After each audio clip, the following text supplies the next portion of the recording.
All right. Welcome to the Measure Up podcast. The theme for today's episode is smarter incrementality testing for marketing effectiveness and how it is critical for feeding into your marketing mix modeling. So we're going to have a conversation today with my good friend here, who I'm going to introduce in just a second, about why marketers need to do incrementality testing if they're not already. Some of the common ways that they can do it, some of the better ways that they can do it, some of the ways that certain platforms or methodologies may be lacking. And, we're going to talk a little bit about why incrementality testing is so important for marketing mix modeling and how those two things go together like peanut butter and jelly or cookies and cream, or I'm sure I'm missing out on some other very good combinations, but let me know in the comments and I'll add those in. I was gonna test different intros to the episode today, and maybe post one on Spotify and one on Apple and one on Google. But it's a lot of work, John, and like a lot of marketers out there, they just want that easy answer, myself included. And I wasn't willing to put the work in. But I think today we're going to do the hard work. We're going to talk about why it's important to put that hard work into it and what you get out of that. So, without further ado, welcome to the Measure Up Podcast, John Wallace. Hi, Jim. Thanks for having me. Absolutely. Excited to be here. Yeah. So, John, I'm going to just do a real brief intro to you, but I'll let you give the fuller picture. So, John, you're the co-founder and CEO of LiftLab, doing some amazing stuff, helping marketers maximize their marketing effectiveness through growth and profit by optimizing their media allocation decisions using your platform, which does some really smart things around the combination of testing and marketing mix modeling, which we'll definitely get into. But before we get into that, maybe give us a little bit of an intro about you, about LiftLab, about how you got to where you're at right now and what the kind of work that you're doing. All right. Yeah, a little bit about me. I've discovered a passion for data in all places in business school. So most of my, cohort wanted to go on to become investment bankers or big five consultants and things like that. And I'm like, I'm going to go do this data thing over here. And that led me to start analyzing a real wide variety of data sets. We've looked at, half the credit card transactions in the world that run on the Visa network. We've predicted recalls for Honda vehicles. The sooner you can find a potential recall, the sooner they can change the manufacturing process. So we talk about a company that really embraces quality and just breathes it. Really, and then more and more focus on marketing in my career and measuring marketing, a wide variety of marketing measurement. And the last company that I founded was actually it was an algorithm, a discovery that we made for multi-touch attribution. And the headline there is we applied principles of biostatistics to marketing data sets. So, and as I like to used to say, instead of studying dying, we were studying buying, which is a whole lot more fun. And instead of exposing people to, different amounts of or milligrams of a particular, drug and the placebo, it was, exposure to, emails and banner ads and videos and things like that. Ultimately, that data sets that we're using for multi-touch attribution have gone away for the most part. It's very hard to reliably say that Jim was exposed to these 6 ads before he purchased. And so LiftLab is a new data set, new algorithms, and that's what we'll be sharing, kind of what we've learned along the way of building LiftLab. I'll share with you today. Yeah, and I know we've talked previously. You're kind of leaving the multi-touch attribution world and moving more to the testing and modeling world, which listeners of this show will be very familiar with. I've ranted quite a bit and forced my guests to listen to my rants about MTA and pester them with questions about how they view MTA. But we're going to leave that aside for now and kind of go more on the testing and modeling side and, talk about this idea of not just doing one, not just doing the other. Some people talk about triangulating the truth, looking at, multiple sets of information to try and figure out what's happening. But this is something that's really becoming more common, right? Using testing and modeling together. Talk a little bit about what you get out of that combination that you don't get out of one of those things alone. Like why does testing play such an important role for marketing mix modeling? Um, okay, yeah, we can start with that. And I know you want to really drill into the testing side, but for me, the part of the motivation was that when you're working in building a mixed model, you are beholden to the quality of the data that you've collected, and your colleagues in marketing that are running the campaigns may have thought it was really a good idea to just keep an exact budget that they hit every day. So if they spend $500 a day on their Snapchat campaigns, let's say, uh, that gave you absolutely no signal to model. That's a complete flat line. There's no real relationship between that and the sales that you're going to be able to discover. And so for me, it's been very empowering to say, if there are low confidence signals coming into our model, don't shoot the messenger, right? We're going to have a low confidence estimate. And what are we going to do about it? And I like to use when I say experiment, to me, it's synonymous with making better data, fabricating data, making evidence, right? And what's nice about these type of experiments is, they are running for about 6 weeks. So as opposed to saying, I'll go collect another year or 6 months of Snapchat data where you're not hitting an exact spend target every single day, let's go do that under the guise of an experiment where we're going to create contrast. We're even not going to serve some ads to people. We're going to make a really rich mountain of evidence. And what we learn from that experiment, we're going to route it back into the model. So it's a way to get better data. I think that I think experimentation is kind of universally accepted as a best practice as far as measurement goes. So it really complements the modeling as opposed to saying that's the best we can do. It's saying it's saying we have a method now to go collect better data and route that back into the modeling process. Yeah. Yeah. So many thoughts running through my head now. Like when you were talking about the marketers spending $500 on Snapchat consistently and never changing it. Like, yeah, we're never going to see what the correlation is between Snapchat spend and sales if you're maintaining Snapchat spend. And there's so many other cases where, it's not that marketers are doing anything wrong or bad. It's just that that's generally, even certain cases, best practices for how to do it. Like we have a major campaign, a major product launch. Guess what? Every channel is going to get boosted at the same time. As they should, by Which, the way. as they Yeah. should, right? Yeah. Yeah, but from a modeling perspective, that's troublesome because it makes it hard for us to see. Well, we see that sales went up, but we can't say exactly which channel caused it because they all went up at the same time. So yeah, I mean, it's really, without being thoughtful about the data that we're sending into the modeling, right? We're very often, just by nature of how marketing is done, sending data that's not the best kind of data to feed into the model, right? Yeah. I mean, we could recognize it at the official title, right? It's observational data. That's the category that it lives in. It is historical data. It's observational data. It was collected not for the purposes of measurement, and when we graduate, we get to work with experimental data, right? And data that was thoughtfully, that the design of the data collection was a lot of thought went into it. And we're going to talk about that. We actually put a whole bunch of thinking into what kind of shape data do we need to best represent paid media. And we'll get into that in a minute. Yeah, yeah, absolutely. One of the one of the things that, as we were thinking about incrementality testing, one of the things that kind of has been on my mind lately, is, there's a lot of,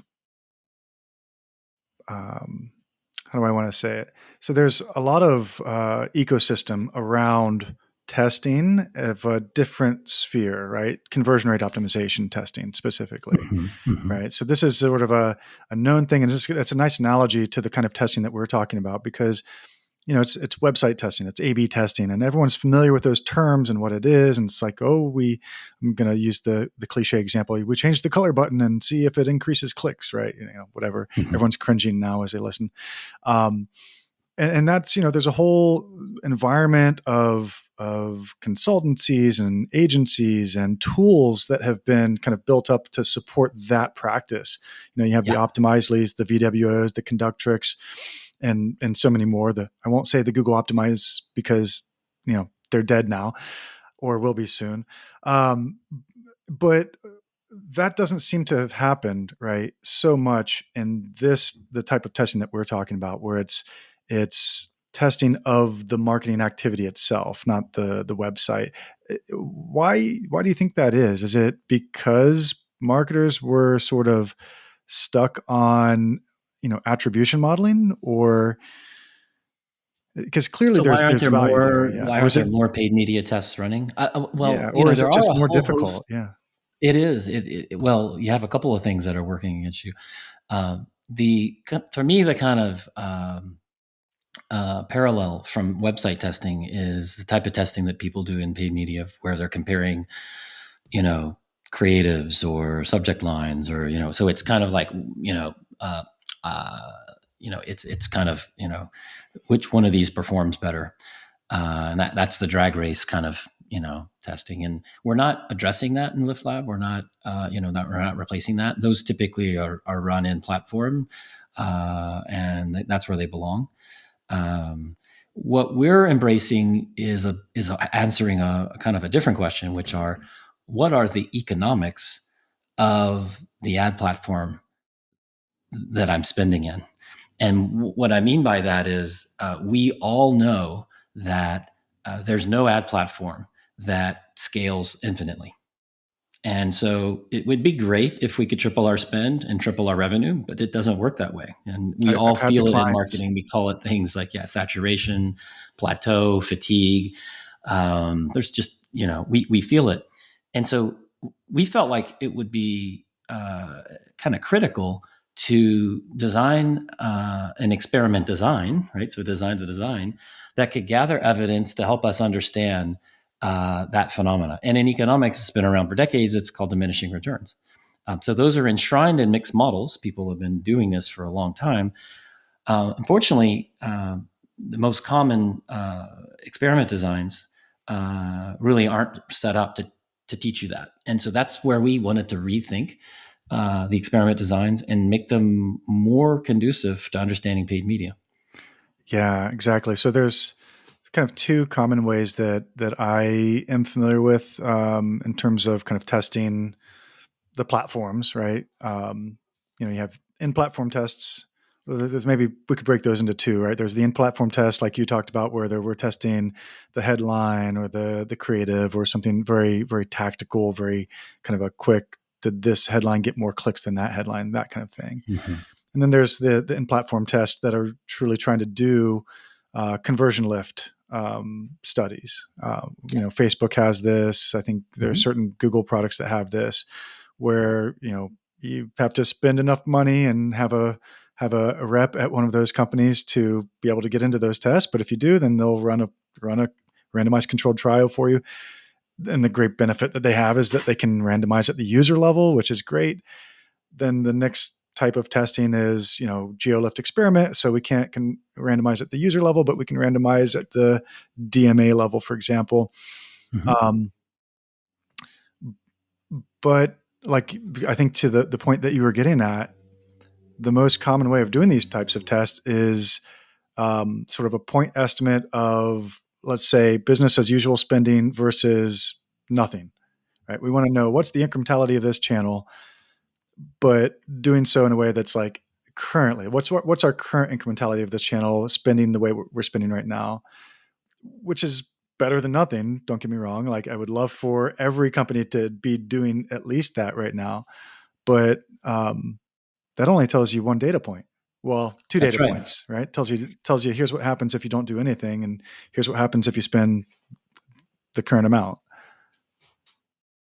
You put your finger on it. Those tests are very intuitive. And what you're saying is, instead of comparing creative A to creative B, I'm going to compare spending to not spending. So we just took a very approachable, intuitive testing sample design and applied it to a different problem. But what we don't get when we go that route is we don't get a sample design that's going to help us really tease out the economics. So we're going to get a point estimate. We're going to say, at the spend levels that we trafficked, we saw this much decrease in revenue when we took away ads, and the spend itself is not analyzed. It's simply there to make a ratio, a ROAS, and all of the focus is on the conversion side, which that's very important. But what, if you want to, in my terms, what you're doing is your analysis is assuming that the spend was constant over time, right? You're just looking at the total spend and calculating a ROAS, so you're not differentiating at all, and that's actually not true. It's very well, other than my example earlier where someone intentionally hit a spend cap every day. Typically, there is more variability in the data, but we can go a step further and engineer that variability. So the sample design that we use most often at LiftLab is called a go dark with pacing test, and so it is geo-based. And here's the recipe. We use an algorithm to identify what portion of the country is going to be taken dark. And the spend that's freed up from not spending in those geos will, and let's say for argument's sake, for this brand we're talking about, it's 15%. We're not going to spend in 15% of the country. And, let's say that's $15,000. That'll be used to spend up some days where we are still spending. So we're not going to give up that budget. And none of our customers really have a testing budget, right? They're just testing evergreen campaigns or a new channel or whatever. And it's part of how they operate. So we're going to put some mild pacing. And it's mild in order to not kind of send these campaigns off into a learning period or something like that. But with steps over time, you can get a fair amount of variation in the time series that we're collecting, while at the same time, simultaneously, we're seeing what are the conditions where we're not spending at all. So it's a rethink.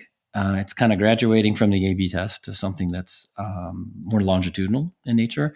And gets us more evidence. And that way, as I like to say, A/B test is kind of like a magnifying glass, and what we're using is a microscope. Yeah, and you're getting that data that feeds into the saturation curves or the diminishing effects curves, which tells you, if you're spending at 10,000 a day, here's kind of the level of returns, and if you bump up to 20,000 a day, it's this, and at 30,000, you're really starting to fill out that curve and tighten up the confidence interval on that curve, right? So you're getting a little bit more data. I've seen the mistake made where a marketer ran an in-platform incrementality test, came to the conclusion that 70 cents on the dollar were due to the marketing, proceed to dramatically increase the spend. Yeah. And you know where this story's going. And kept assuming that every dollar they spent, 76 was coming in to the brand. Well, of course, that's not true. And in hindsight, you could explain to them, well, you probably ran out of that type of inventory, right? You probably had to start buying deeper into the audience and hitting other people. Or if you stayed on the same audience, the frequency went up. There are very understandable reasons why that principle that I just said earlier, I wish we could triple our spend and triple our revenue, but that's the assumption that they made. And if you are aware, what are you going to do? I mean, if you ran your one incrementality test and said my ROAS is 3, and then you triple your spend, I can guarantee you the ROAS is no longer 3. But you're going to have to run another test. And then maybe another test, and then maybe another test. And so we like to treat these data sets as longitudinal data sets where we are exposing to different amounts of spend and get that synthesis of data from the get-go. So by design. So it's, I think it's kind of work smarter, not harder. Yeah. So this makes perfect sense to me. And I'm wondering if you had any pushback from some of your customers or marketers where the idea of this, what sounds like a constant state of testing, more testing than sort of this idea is like, oh, I test once, I got my number, now I'm good, versus like maybe it's more of a constant, maybe not constant state of testing, but more of a testing mentality. I've worked with clients where they ran a test 2 years ago, and I say, we want to test into this channel. The models doesn't have a strong confidence in this. And they say, oh, no. We ran a test 2 years ago and it said it was this. And so we're all good with that now. And I have to explain to them that that doesn't really, the world changes around you. Lots of things have changed and you should be testing more frequently, and just running that same test again, even a year ago or a year later, just to confirm and see how things have changed. And you were talking about like, um, kind of the idea of not just tripling your spend and expecting triple the revenue, but like now we're testing multiple spend levels. And, is that did you, I guess the question was, did you have any pushback from people, from marketers, who Mhm. um, just wanted to run the test and get the answer and then move on with their lives? We can give them the simple answer, right? We can calculate a table that says, here's the orders, the decrease in orders when we suppress the spend. We share that information. I think of it as kind of a sneak peek. But no, that's our North Star, right? Is really diminishing returns. It's enshrined in the mixed models that we build, but it's also enshrined in the experimentation platform that we build. So if people are on board with getting this level of, call it, scrutiny and insight. Your point about the 2-year-old stale, experiment is also somewhat addressed by having a hybrid approach. So what we're learning from experiments goes into a model that continues to be exposed to data and continues to learn. So we have a best. I want my cake and eat it too, right? And so we have a very complementary system. Like we talked earlier about, hey, where there's blind spots in the model, can the experiment help? But where there's blind spots in experiments, the models can help. So these two fit really well together. It's kind of hard to think now about going back to a day where you don't have them collaborating this way. What you don't want is to have a model that says, hey, my ROAS is whatever, something, not believable, whether it's 11 or 0.1, some number that the model, the marketing teams would scrutinize. Then to go run an experiment, and how do you get that back into the model and reflect it, right? So that we have, completely addressed by integrating these and have one kind of scratch the others back. The other area, related area to where some people run experiments, so there's the staleness, but there's also, well, what happens if I'm in a big peak season? I have seasonality, or I'm on promotion and my response rates are changing.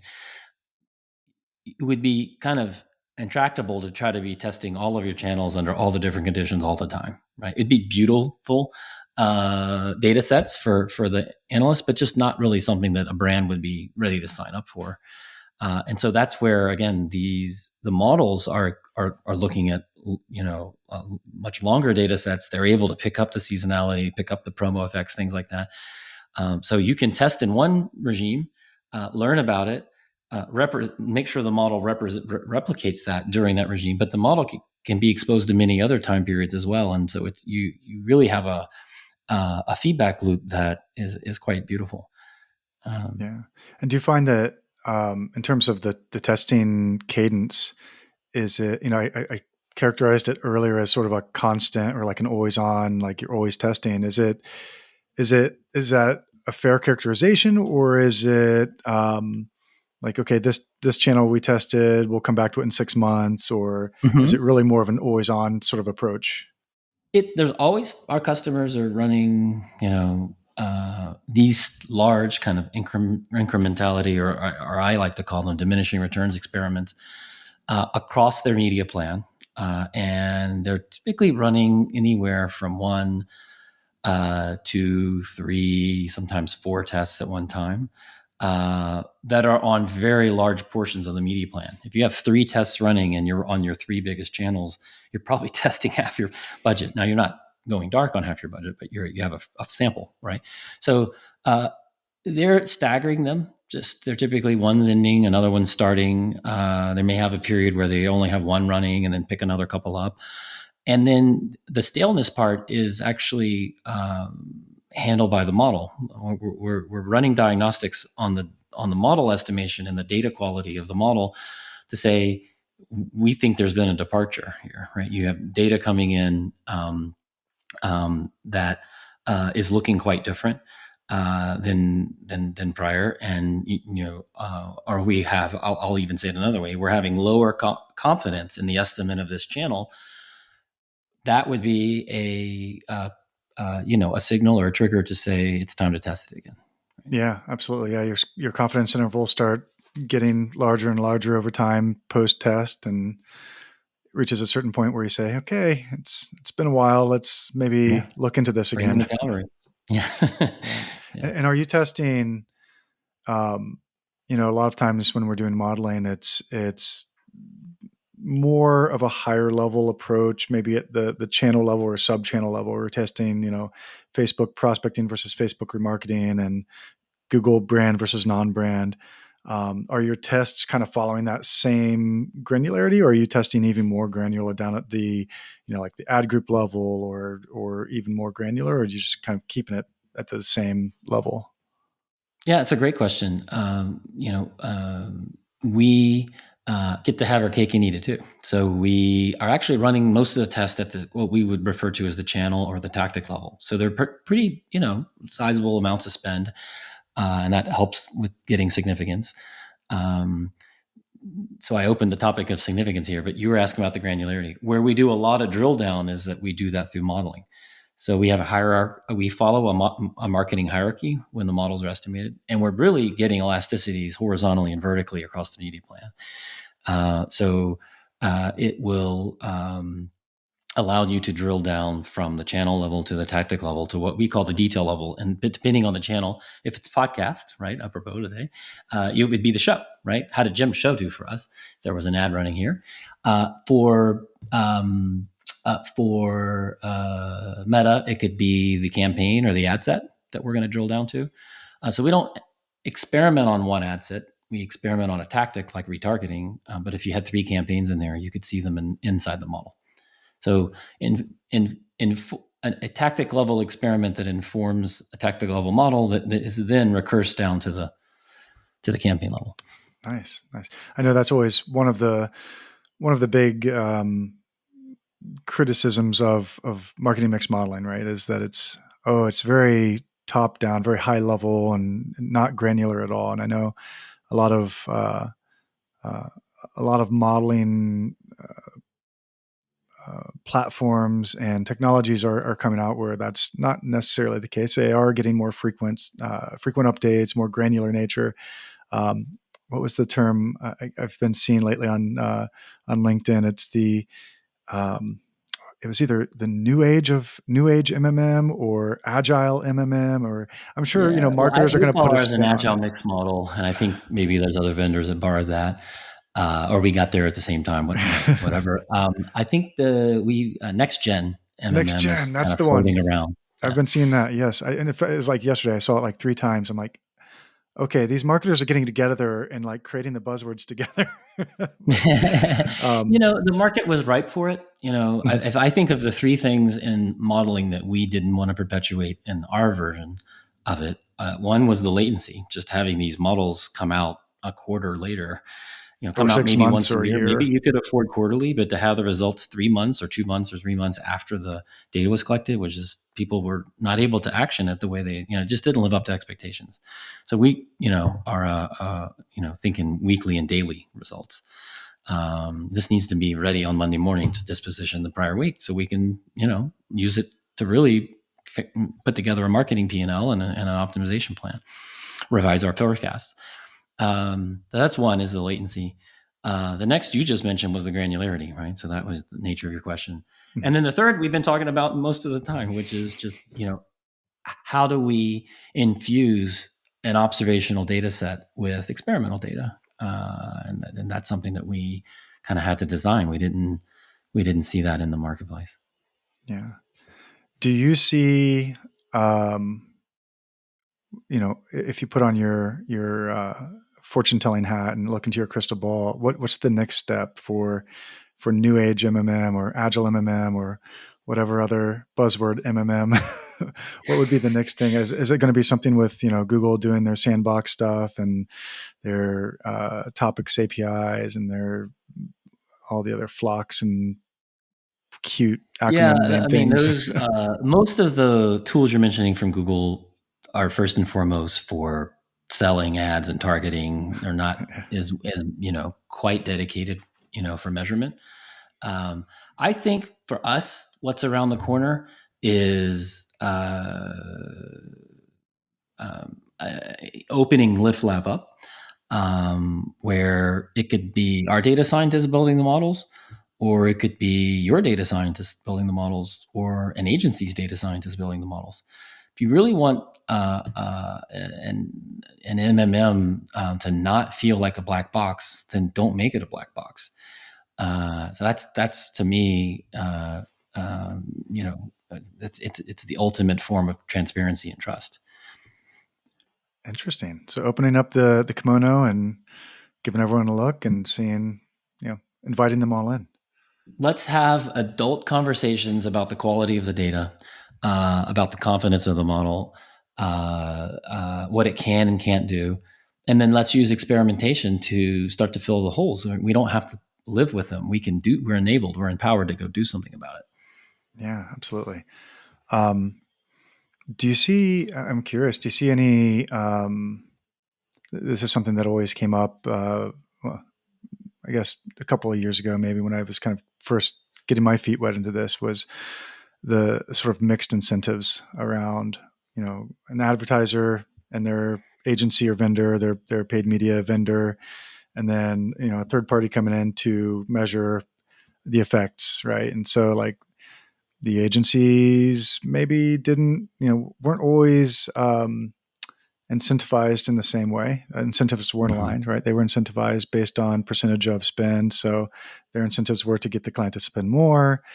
And maybe that wasn't the best inventory and maybe it wasn't really as effective. But if they could kind of spin it and tell it the right story, then that's one thing. And then the vendor comes, the MMM consultant or the LiftLab comes in and says, well, actually, this provides very little value. Like, I guess the question I'm getting at is, do you still see some of that tension between advertisers and agencies where incentives aren't aligned and not everyone really wants to know the truth? Like you mentioned, like you want to open it up so people just have an adult conversation about like what's actually working. Some people don't want to know that. We've been selling brand direct. So these are the people that own the marketing P&L whose kind of neck is on the line. They're signing up for forecasts that they need to hit. And if part of that adult conversation with finance is, I don't have enough paid media budget to hit this forecast, or even if you opened up my budget, if if I saturated every channel and I still can't hit the forecast, you need to know that ahead of time, not after you spend the money. So I like to say that LiftLab is a system for smart marketers to understand the trade-offs of growth and profitability. And when they have those signals, I mean, anybody can make a last click number go up. If I spend more money on on-brand search, guess what? The number is going to go up. But you may or may not hit your forecast. That's where the actual pain point is. So back to your question about if our North Star is diminishing returns, revenue, and marketing's contribution to profit, it would be hard to as an agency to say that I'm not interested in that, or I can't jump on that train. They get pretty excited about it, actually, to the point that they're now referring their clients to LiftLab, right? So it's at least the avant-garde agencies, right? They're so are there maybe some brands or some agencies or some industries that are not fast followers, that want to take their time and keep it the old way? Yes, certainly they're out there, but the ones that we're onboarding are consciously saying we want all the best signals we get. We want the best math if we can get our hands on. Yeah, a little bit a biased point of view, I'm sure, because you're getting all the smart clients that they Right. want to know The the early truth. adopters, the word of mouth. Hey, this is working for us. You ought to take a Yeah, look. Yeah, we are working with that part of the adoption curve. very cool. And it's good to work with those kind of clients because less cajoling, less less convincing. They've already bought into it. They understand the value of it. And, yeah. I'm just deeply indebted to these clients that are believing in what we're doing, but they're also pushing us, and we're learning from them. It's some of the most fun I've ever had. Is being able to help them out, but watch them help themselves, and them helping us. It's the most rewarding part of the job. Awesome. All right. Well, as we wrap things up here, we could keep talking about this for hours, I'm sure. But my podcast host has a limit on the hours of audio that I can upload, or else I have to pay a lot more. So, got to start to wrap up, unfortunately. And as we wrap things up, I'm want to do something new. I'm going to call it the last click. And it's a way that we can end the podcast on a good key takeaway for listeners to either go and do, maybe some advice that they can start to implement right away. Maybe it's a book recommendation or another podcast recommendation or something that we can point them to and say, go do this and it's going to bring you some more value. What would a last click be for you, John? Well, my recommendation is not controversial, and many of your listeners may have already kind of made their way and seen this book.